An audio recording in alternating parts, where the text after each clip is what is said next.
नमस्कार मंडळी, आज बनवूया शेवग्याची शेंग. या बघा, शेवग्याची शेंग बनवायला काय मोठं लागत नाही.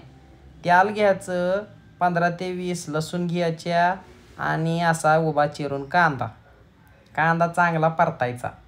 कांदा चांगला परतावा लागतो. त्यानंतर आपल्याला शेवग्याची शेंग पाण्यामध्ये उकळून घ्यायची.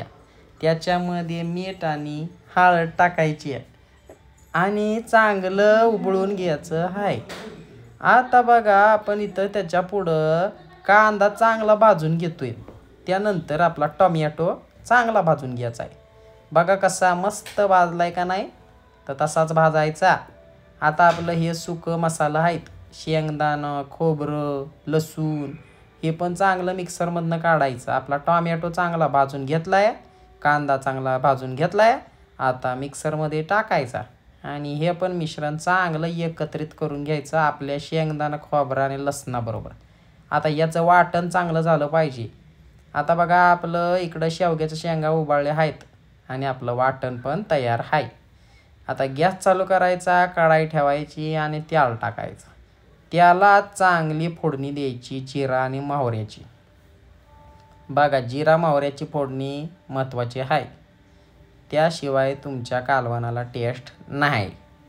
आता बघा, पुढं हळद टाकायची, हळदीची पण चांगली फोडणी द्यायची.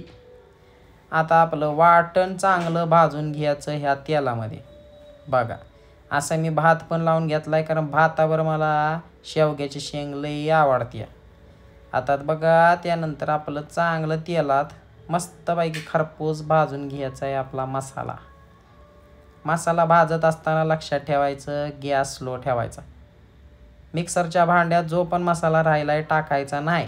गरम पाणी ॲड करून तो मसाला चांगला टाकायचा आहे आपल्याला. आता कसुरी मेथी आणि घरचा कांदा, लसूण मसाला ॲड करून चांगलं भाजून घ्यायचं. लक्षात ठेवा, भाजणं महत्त्वाचं आहे. कुठल्या पण कालवणाला टेस्ट भाजल्याशिवाय नाही. चला तर मग आपलं हे स्टॉक म्हणजे आपलं जे शेवग्याच्या शेंगाचं पाणी आहे ते आणि शेवग्याची शेंग हे ॲड करायची आणि 15 ते 20 मिनटं चांगलं उबळी मारून घ्यायची. उबळी मारत असताना घाई करायची नाही, त्याच्यावर तेल आलेलं उडून जातं नाहीतर फास्ट गॅस केल्यावर. त्यामुळं तेल आपल्याला महत्त्वाचं आहे. तेल बघून जेवण आणि भाकरी 2 घास जास्त जाते. तर आपल्या शेवग्याच्या शेंगाला आता जरा वेळ आहे आणि मी तुम्हाला दाखवतो भाजी कशाची बनवली आहे.